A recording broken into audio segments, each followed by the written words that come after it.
یہ وہ لوگ ہوتے ہیں جو اسلام کے ساتھ دشمنی کرتے ہیں۔ مثنوی میں مولانا روم نے بالکل آغاز میں ہی جہاں سے مثنوی شروع کیا ہے، انہوں نے 12 آدمیوں کا ذکر کیا ہے کہ 12 آدمیوں نے عیسائیت کو قبول کیا، حقیقت میں یہودی تھے، اور پھر انہوں نے عیسائیت کو کس طرح تباہ کیا، اور سیدنا مسیح علیہ السلام کے متعلق کیا غلط نظریات انہوں نے پیش کی۔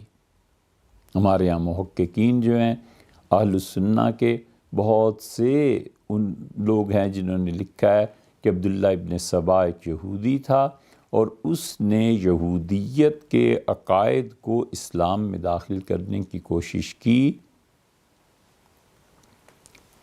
اور یہ تصور دیا کہ جس طرح حضرت ہارون حضرت موسیٰ علیہ السلام کے چچا زاد تھے، اور موسیٰ علیہ السلام جب تشریف لے گئے تھے کوہ طور پہ تو ان کے بعد ہارون نائب ہوئے، اسی طرح حضور اقدس صلی اللہ علیہ وسلم کے بعد ان کے عمزاد، ان کے چچا زاد سیدنا علی رضی اللہ عنہ یہ حقیقت میں ان کے وارث تھے، جانشین تھے، خلافت ان کو ملنی چاہیے تھی۔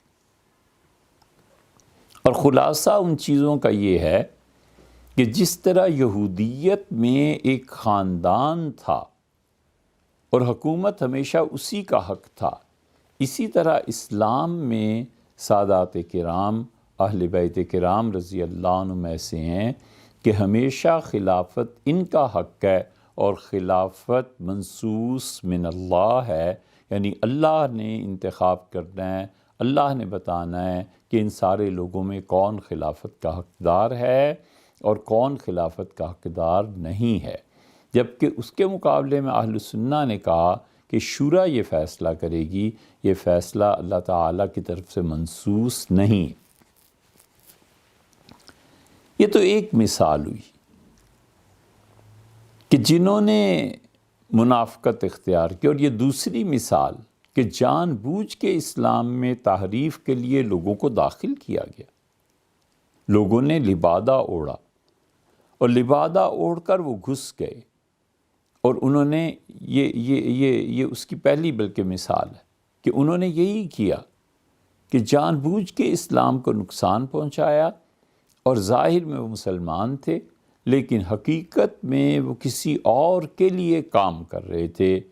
یہ بات اس وقت بھی تھی، یہ بات بعد کے زمانوں میں بھی رہی ہے، یہ بات آج سمجھنا بہت آسان ہے کہ انٹرنیشنل لیول پہ کن لوگوں کو فنڈنگ ہوتی ہے کہ تم لے جاؤ فنڈز اور اسلام کے حامی بن کر اسلام کو تباہ کرو، یہ تحریکیں اٹھاؤ، یہ فتنہ پھیلاؤ، یہ فساد ہے، یہ چیزیں ہیں۔ اور اس آخری دور میں ایک مثال اگر دیکھنی ہو، ہمارے اساتذہ جنہوں نے اپنی آنکھوں سے دیکھی یہ چیزیں اور جن کی سچائی میں کوئی شک و شبہ نہیں تھا، جو اپنی کردار اور اپنی گفتگو میں اتنے سچے تھے کہ جیسے زمین و آسمان اپنی جگہ پر قائم ہے، وہ لوگ انہوں نے دیکھا تھا کہ یہ فتنہ کراچی میں رشین ایمبیسی نے اٹھایا، روس کے ایمبیسی میں ایک صاحب کام کرتے تھے، اور انہوں نے اس نظریے کو پیش کیا کہ سیدنا علی رضی اللہ عنہ اور ان کا خاندان یہ نہایت خراب لوگ تھے، سیدنا حسین ابن علی رضی اللہ عنہ یہ صحابی نہیں تھے، اور روس نے ایسے پمفلٹس چھپوائے تاکہ مسلمانوں میں تفرقہ پھیلے۔ برکلے یونیورسٹی میں ہم نے خود ایک پروفیسر، اور انہوں نے ہمیں دعوت دی کہ ہم برکلے میں پی ایچ ڈی کریں، اور ہم نے ان سے پوچھا کہ ہمیں کس موضوع پہ کام کرنا ہے، تو انہوں نے بتایا کہ سلسلہ نقش بندیہ میں جو انتشار پیدا ہوا اور سلسلہ نقش بندیہ میں جو لڑائیاں ہوئی ہیں اس پہ کام کرنا ہے، تاکہ ہم ایک کتاب لکھ دیں اور ایک نظریہ پیش کر دیں اور نقش بندی حضرات کی توہین اس سے ہو، اور معاذ اللہ جو دین کا کام انہوں نے کیا ہے اس کام پہ حرف آئے۔ ہر زمانے میں ایسے لوگ رہے ہیں، یہ وہ مثالیں ہیں جو براہ راست پیش آئیں یا اساتذہ کے واسطے سے پیش آئیں، ہر نظریے کو اندر سے چیزیں کھا جاتی ہیں، اور ہر نظریے کے مخالفین دوسرے نمبر پہ وہ سامنے آ جاتے ہیں، وہ کھل کے اسلام کی مخالفت کرتے ہیں۔ یہ ایک گروہ جس کے ذکر میں ہم نے آپ سے عرض کیا ہے، منافقین حضور اقدس صلی اللہ علیہ وسلم کے زمانے میں، ہمارے زمانے میں جو پے رول پہ ہوتے ہیں، اور وہ پھر روس کی مثال اور ان کی، کہ اسلام میں نئے سے نیا رخنا ڈالا جائے اور مسلمان بظاہر ہو کر اسلام کو بربادی کے لیے معاذ اللہ اس کو برباد کرنے کے لیے نئی چیزیں شامل کی جائیں۔ نظریات کو دوسری طرف سامنا ہوتا ہے ان لوگوں کا جو کھل کے ان نظریات کی تردید کرتے ہیں، وہ صاف لکھتے ہیں۔ یہ مستشرقین کا جو گروہ ہے، یہ ایسا ہی گروہ ہوتا ہے۔ مستشرقین کا مطلب یہ ہے کہ انہوں نے مغربی ہونے کے باوجود انگریز اور فرانسیسی اور مختلف خاندانوں اور مختلف ممالک سے تعلق رکھنے والے، وہ اپنے حد تک عربی فارسی پڑھ لیتے ہیں، اور جو علم انہیں حاصل ہوتا ہے اس کی بنیاد پر اسلام پر تنقید کرتے ہیں۔ یہ صاف صاف علمی طور پر جنگ ہوتی ہے۔ مثلاً پورا نظریہ دینا کہ حضور اقدس صلی اللہ علیہ وسلم مکہ مکرمہ میں نہیں پیدا ہوئے، جس مکہ کا ذکر قرآن کر رہا ہے، یہ مکہ اصل میں شام کی ایک جگہ کا نام ہے، مروہ وہاں تھا۔ یہ نظریہ دینا کہ اسماعیل علیہ السلام ایک ایسی عورت کے بیٹے تھے جو باندھی تھی، اور اس کی تائید میں مختلف نظریات کو پیش کرنا۔ قرآن کریم اللہ کی کتاب نہیں ہے، بلکہ وہ حقیقت میں دو چیزیں ہیں۔ ایک فلاسفہ کا یہ نظریہ جس کو ابو علی سینا اور کسی حد تک سر سید نے بھی لکھا ہے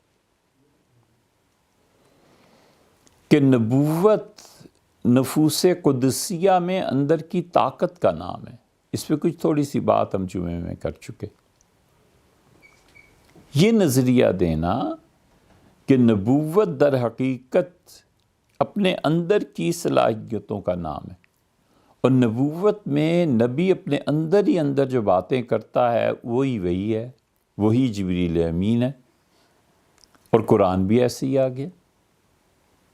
یہ کھلی ہوئی دشمنی ہے۔ وہ ان نظریات کو لکھتے ہیں، چھاپتے ہیں، ان نظریات سے لوگوں کے اذہان متاثر کرتے ہیں، اور نتیجہ اس کا یہ نکلتا ہے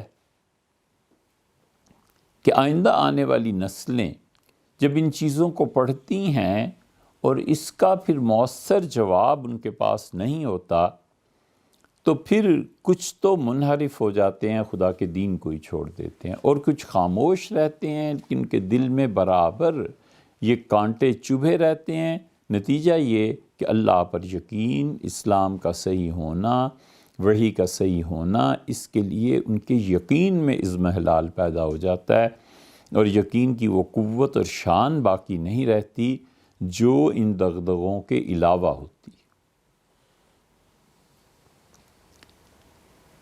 پھر کھلے ہوئے دشمن جو اسلامی ریاستوں پر حملہ کرتے ہیں، پھر کھلے ہوئے دشمن جو اسلام کی ان مسلمات پر عمل تو کیا کرتے، اس کے خلاف طاقت مل جانے پر اظہار کرتے ہیں۔ اس کی بڑی مثال یہ اسماعیل ہے۔ اسماعیل کو جب حکومت ملی ایران میں، تو یہ صفوی خاندان، یہ اسماعیل کا فرمان تھا۔ یہ اسماعیل اور خدا بندہ صفوی تحریک، یہ پوری قابل مطالعہ تحریک ہے۔ ایران میں شیعت کہاں سے شروع ہوئی؟ ایرانیوں کا مذہب کس نے بدلا؟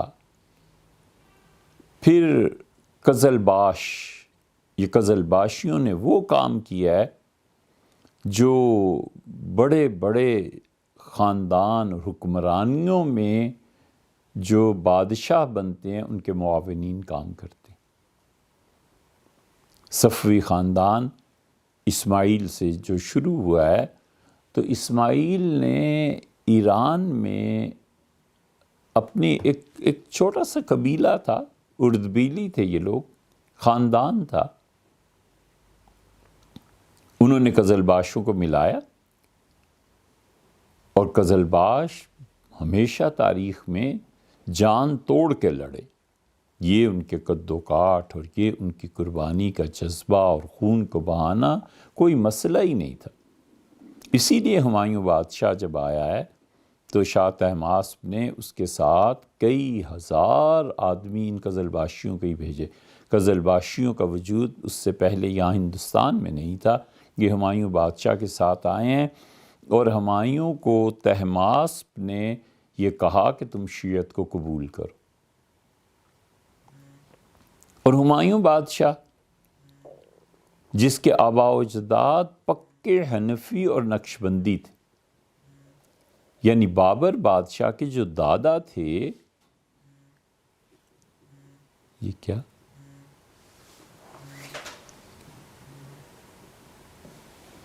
بابر بادشاہ کے جو دادا تھے یہ شاہ ابو سعید صاحب رحمۃ اللہ علیہ کے مرید تھے اور ہمیشہ حاضری دیتے تھے۔ بابر بادشاہ کے والد عمر مرزا یہ نقشبندی تھے، بڑا تعلق تھا مشائخ سے ان کا۔ امیر تیمور گورگانی، اس کا مشائخ نقشبند سے ادب اور احترام کا یہ حال تھا کہ ایک مرتبہ وہ گیا گھوڑے پر سوار، اور نقشبندی سلسلے کے مشائخ رحمہم اللہ کی جہاں قبریں ہیں وہاں کوئی عورت جھاڑو پھیر رہی تھی تو اس گرد میں کھڑا رہا۔ جو ساتھ تھے شاہ تیمور کے، انہوں نے کہا کہ گرد اڑ رہی ہے اور ہمیں اس سے ہٹ جانا چاہیے۔ اس نے کہا کوئی بعید نہیں ہے کہ ان مشائخ کی قبروں کی گرد تیمور کی قسمت بدل دے۔ یہ ان لوگوں کا حال تھا۔ جہانگیر نے لکھا ہے کہ میری پھوپھی یعنی اکبر کی بہن نے مجھے بہت لعنت ملامت کی اور کہا اچھے خاصے تم لوگ نقشبندی تھے اور بیعت کرتے تھے اور تم لوگوں نے بیعت چھوڑ دی۔ تو میں نے پھوپھی کے حکم کی تعمیل میں 2 آدمیوں کو بیعت کیا سلسلہ نقشبندیہ میں۔ یہ سب اتنے متسلب اور پکے حنفی اور نقشبندی تھے مغل۔ بابر بادشاہ بیمار ہو گیا، ہمایوں بیمار ہو گیا، تو بابر بادشاہ نے نظر مانی کہ اگر اللہ تعالیٰ مجھے صحت دے دیں تو میں حضرت خواجہ عبید اللہ احرار رحمۃ اللہ علیہ کی رباعیات ہیں،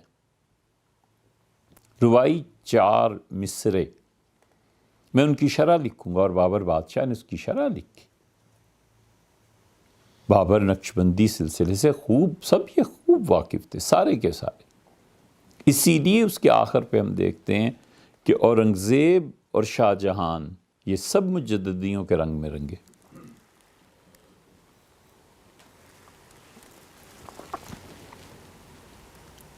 تو طہماسپ نے شیعت کی ترویج میں پورا کردار ادا کیا۔ طہماسپ نے اب ہمایوں کو بھائیوں کی بے وفائی کا سامنا، لڑائی ہوئی، ہمایوں کے بیٹے کو انہوں نے یرغمال بنا لیا چچا نے، اور جب ہمایوں حملہ کرنے لگتا تھا تو وہ بیٹے کو آگے کر دیتے تھے۔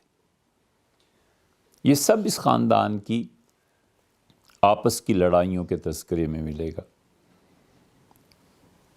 تو ہوا یہ کہ ہمایوں کے پاس یہاں بھی کچھ نہ رہا، شیر شاہ سوری جیسا عبقری انسان حکومت لے کے چلا اور اس نے اڑا دیا ہمایوں کو۔ ہمایوں کو جا کر ایران میں پناہ ملی، اور ایران میں جب وہ واپس ہندوستان آنا چاہتا تھا تو طہماسپ نے بڑی قربانی گویا اپنی شیعہ مسلک کے لیے دی۔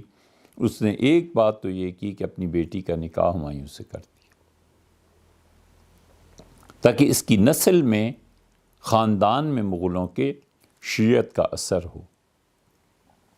دوسری بات اس نے یہ کر دی کہ قزلباشیوں کو بھیجا ہزاروں کے حساب سے، اور اس نے کہا یہ اس صورت میں کر رہا ہوں کہ ہمایوں بادشاہ شیعت کو قبول کرے۔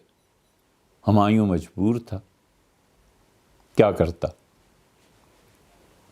آخر حکومت اور سلطنت غالب آئی، اور اس نے شاہ طہماسپ سے کہا کہ آپ ایسا کر دیں کہ شیعت کے بارے میں جو عقیدے مجھے رکھنے چاہیے ان کو لکھ کے مجھے دے دیں۔ تو ہمایوں نے اپنے دل سے نہیں، اپنے جذبے سے نہیں، کیونکہ بعد کی اس کی زندگی بھی ساری اہل سنہ کے مطابق ہی گزری ہے۔ شاہ طہماسپ کے سامنے وہ جب چیز اس نے لکھ کے دی تو ہمایوں بادشاہ نے اس کے سامنے کھڑے ہو کے وہ چیزیں ویسے بطور تحریر پڑھ دی۔ عقیدہ کہاں بدلتا؟ حنفیت اور نقشبندیت پوری گہری بنیادوں کے ساتھ اس خاندان میں اورنگزیب عالمگیر تو کیا ان کے بعد تک قائم رہی۔ اس سلسلے میں وہ کبھی بھی نہیں ہٹے۔ تو ہمایوں آیا، لیکن جو اس کے عقائد میں ذوف پیدا ہونا تھا وہ ہو چکا تھا۔ چنانچہ اس نے آ کر علماء کو جمع کیا اور اس نے کہا کہ اس وقت پورے عالم اسلام میں بڑی شخصیت کا نام بتاؤ، تو لوگوں نے کہا ابن حجر اسقلانی صاحب فتح الباری رحمہ اللہ، وہ نہیں، ابن حجر ہیں آخری آدمی ادھر کے مصر کے بہت بڑے علماء میں سے، اور واقعی ان کا نام بڑا تھا۔ ہمایوں بادشاہ نے انہیں خط لکھا کہ حضرت معاویہ رضی اللہ عنہ کا کیا مقام ہے، کیونکہ شیعہ انہیں کافر کہتے ہیں، ہم لوگ انہیں صحابہ رضی اللہ عنہ میں شمار کرتے ہیں۔ تو اس پہ ابن حجر کو پوری کتاب لکھنی پڑی بادشاہ کے خط کے جواب میں۔ تو نظریات پھیلتے ہیں اس طرح سے۔ اسماعیل شاہ نے حکم دیا ایران کی فتح کے بعد، جب اس نے اپنی حکومت تھوڑی سی مستحکم کر لی، اس نے کہا کہ سر عام تبرہ کیا جائے، علماء کی ایک جماعت مقرر کر دی، وہ صبح سے لے کے شام تک گلی گلی محلے محلے میں شہروں میں گھومتے تھے، اور تینوں خلفاء رضی اللہ عنہ جو پہلے ہیں ان کو گالیاں دیتے تھے۔ ان کا کام ہی تبرہ کرنا تھا۔ کوئی بھی نظریہ بڑے سے بڑا اور اچھے سے اچھا اگر اس کے پاس طاقت نہ ہو تو وہ کتابوں کے اوراق کی زینت تو بن سکتا ہے، عملاً کچھ نہیں کر سکتا۔ طاقت نہیں تھی تو مسلمان حضرت زید رضی اللہ عنہ کے دار ارقم میں جمع ہی ہوتے رہے، اور جس دن سیدنا عمر رضی اللہ عنہ نے اسلام کو قبول کیا ہے، پھر وہ آئے مکہ مکرمہ اور نماز پڑھی اور لڑائی اور جھگڑے اور یہ سب چیزیں ہوئیں جو کہ ہوتا ہے۔ اس لیے نظریہ طاقت کے بغیر بس کتابوں کی زینت بن جاتا ہے۔ نظریات کو طاقت چاہیے ہوتی ہے اپنی امپلیمنٹیشن کے لیے۔ کارل مارکس جیسے اور بھی تو 4 فلاسفہ مل جائیں گے۔ شاہ ولی اللہ رحمۃ اللہ علیہ اور مارکس میں فرق کیا ہے؟ شاہ ولی اللہ رحمۃ اللہ علیہ کو کوئی جماعت ایسی نہیں ملی جو ان کے افکار کو عملی جامہ پہناتی، مارکس کو مل گئی۔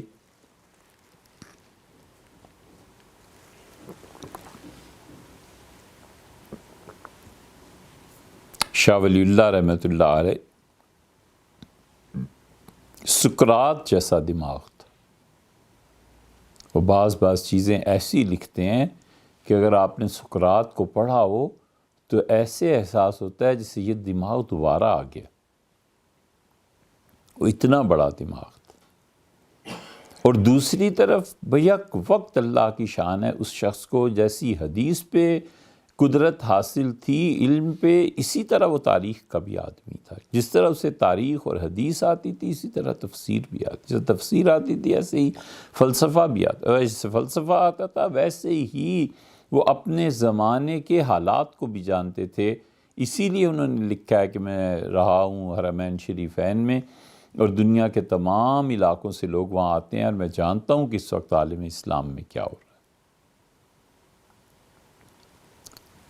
تو نظریات ان کے مؤید لوگ بھی ہوتے ہیں، ان کے مخالفین بھی ہوتے ہیں۔ مخالفین کی بھی قسمیں ہوتی ہیں، کچھ اندر سے جڑ کاٹ دیتے ہیں، کوشش کرتے ہیں۔ یہ شاہ اسماعیل وغیرہ تینوں خلفاء پہ پورے ایران میں تبرہ جاری ہے اور حکومت پیسے دے رہی ہے کہ ان مولویوں کا کوئی کام نہیں ہے۔